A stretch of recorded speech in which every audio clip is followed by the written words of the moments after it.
forget the great blizzard of 2011 and the monster storm of January 1999, and even the record holder mother of all blizzards of 1967.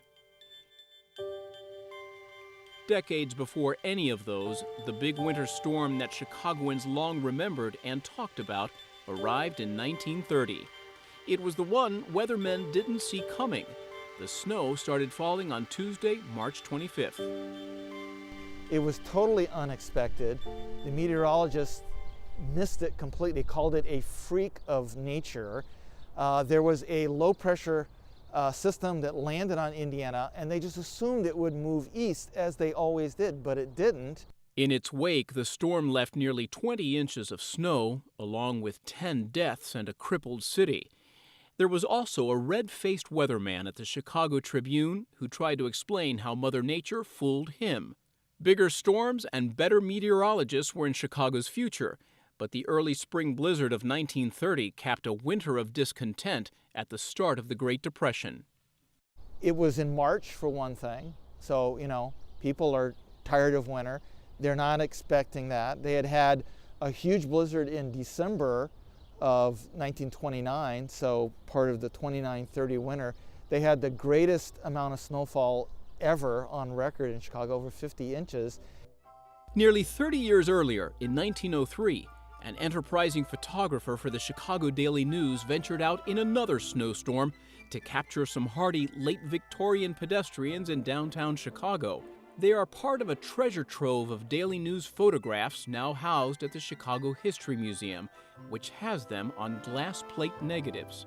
This is one example of a glass negative from the Chicago Daily News film archives. We have several hundred thousands of them, and this is a news photograph from 1929 showing an early snow plow, and you can see the snow spewing out the front, clearing the path. And this is how that early mechanized form of snow removal at the lakefront appeared in print. One photograph from the turn of the 20th century shows horse-drawn wagons apparently having to manage any way they can on Chicago's snow-covered streets. At the time, snow clearing was done manually, with workmen shoveling snow into horse-drawn trucks, and street trolleys were at the mercy of the elements before snowplows and salt spreaders became standard fare in Chicago. Street clearing in the 1920s apparently also included the rescue of damsels by uniformed police officers.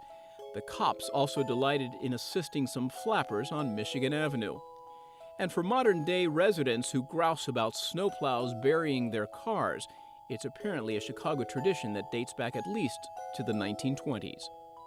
The Postal Service creed that begins neither snow nor rain was captured in this photo of a very happy mailman in the late 1920s.